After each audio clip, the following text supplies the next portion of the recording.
All right, Miigwech. My name is Frank BIBEAU. I'm a tribal attorney. I've got a variety of things that I'm trying to handle all at the same time, and I'm glad to be here with my friends today. I'm really glad that Don's over here today and moved the camp over to where we need to be. This is probably going to be the Standing Rock moment right here. The pipeline hasn't been fixed here.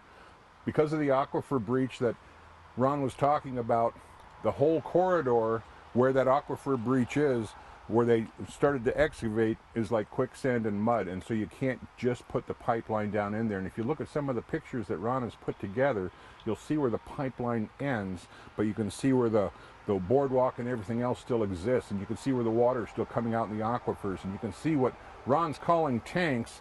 For those of you who aren't familiar with it, these are temporary built circular tanks with plastic liners, and they're like 8 feet deep and like, I don't know, a couple of 100 feet across.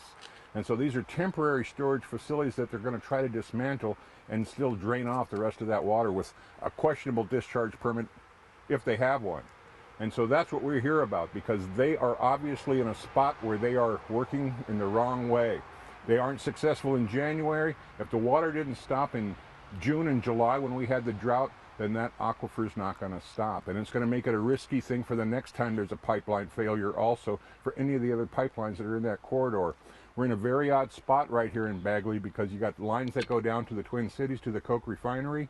Then you got the lines, there's 6 lines that go go east from here all the way to Superior, right through Ball Club where I live. And so when you start crossing these lines, that's where they had these problems. Now they've made probably a permanent problem right there for anybody whenever we have an oil spill, regardless of whose it is. The DNR, the governor, the PCA, they need to come out and just stop this. They need to show us that what's going on there is acceptable, normal, and routine, and it's okay for the future, and our drinking water isn't being impacted. I'm sure down in St. Paul they're drinking their bottled water right now.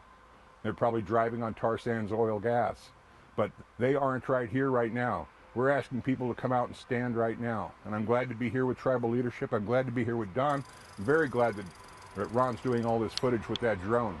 We've got some strong geologists and other people who are trying to help us. We still have a chance to make this stop, because the earth is making it stop. We need people power here now. And that's what I want people to remember. Hope to see you tomorrow. Miigwech.